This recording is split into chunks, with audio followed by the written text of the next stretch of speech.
بسم الله والصلاة والسلام على رسول الله وعلى آله وصحبه ومن والاه، ولا حول ولا قوة إلا بالله العلي العظيم. تحية لكم محبي متابعي قناة كل العرب لتربية النحل على اليوتيوب، وأخواني وأصدقائي في جروب أسرار النحل على الواتساب. ربي يسعدكم ويرزقكم ويعطيكم ما تتمنون. أمنياتي لكم دوم إن شاء الله بدوام العافية والصحة والموفقية والرزق الوفير. ربي بعد عنكم الغلاء والوباء، اللهم آمين آمين آمين.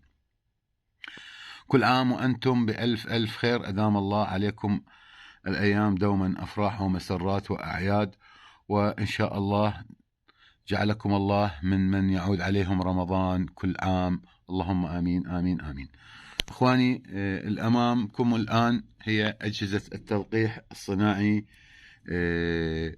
المنتجة عام 2024. اللي يحب يطور منحلة، اللي يحب يطور السلالات النحلية، اللي يحب يمتلك صفات ومواصفات للسلالات النحلية، عليه أن يقتني جهاز تلقيح الصناعي من أجل الحصول على الصفات والمواصفات اللي يحب أن يمتلكها في منحلة. الجهاز من صناعة ألمانية تركية. بعض الأجزاء بسبب سعرها الباهظ أنتجناها في تركيا، والأجزاء الباقية هي صنع في ألمانيا. وفرنا لكم مع الجهاز محقنين، هذا الأصلي وهذا سبير بارك خليناه للجهاز، حتى لا سامح الله إذا صار عندك عطل أو خلل عندك محقن ثاني. وفرنا لكم وجهزنا لكم 13 أبرة، وكل جهاز تشتري مهما كان إنتاجه، حتى الشلاي ما يعطيك أكثر من 3 أبر. وفرنا لكم مع الجهاز عتلتين بدل العتلة الوحدة، إضافة إلى الملقط اللي يمتلك القابلية والخاصية إلى مسك أداة لسع الملكة.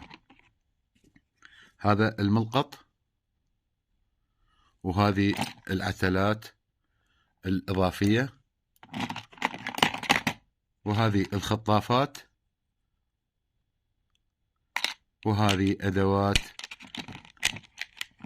اللي راح تكون بها الملكة في الجهاز. مواد سبير بارك لكل تفاصيل الجهاز.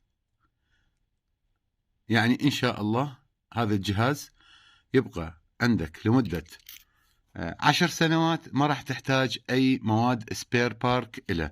ليش؟ حاسبين حساب اللي يشتغل عليه مربي نحل ممكن أن يستفاد من هذا الجهاز. هذا الجهاز أصبح مثل ما كان جهاز جنتر هو حلم لكل مربي نحل يمتلكه، أصبح الآن الجهاز التلقيح الصناعي متوفر عندكم، وأصبح في متناول الجميع للحصول على السلالات النحلية والصفات الوراثية اللي ممكن أن تحصلها من خلال التلقيح الصناعي. كثير من الأصدقاء يعانون من التطريد والشراسة، وكثير من أصدقائنا يتمنون أن يمتلكون سلالات أو ملكات أو أدوار، ممكن الخلايا تصعد بها أدوار أكثر من دورين بدون أن تفكر بالتطريد، وهذه راح تكون جماعة للعسل، وتكون سلالة جيدة، وتكون بها كثافة نحلية. فما ممكن أن تحصلها بالتلقيح الهوائي إلا بما شاء الله، لكن من حقك أن تجرب وتمتلك مخبر صغير خاص بك، يكون هو نواة الانطلاقة للملكات أو الصفات أو السلالات. ليس الغرب أفضل من عندنا، بالعكس العقول العربية هي من أفضل وأرقى العقول اللي على مر الأزمان ثبتت للعالم أنها رائدة في كل شيء. أتمنى من الله سبحانه وتعالى اللي يحب يقتني جهاز تليفوني 0771 96 مكرر 7805 داخل العراق ومن خارج العراق، بس يضيف الكود للعراق، مفتاح العراق. عندنا خدمة توصيل إلى سوريا الحبيبة، وعندنا خدمة توصيل إلى النشامة في الأردن وفي ليبيا وفي لبنان، وعندنا خدمة توصيل إلى السعودية، وخدمة توصيل إلى تونس والمغرب والجزائر الحبيبة. أتمنى من الله سبحانه وتعالى للجميع إن شاء الله الموفقية. دمتم في أمان الله وحفظه. السلام عليكم ورحمة الله وبركاته.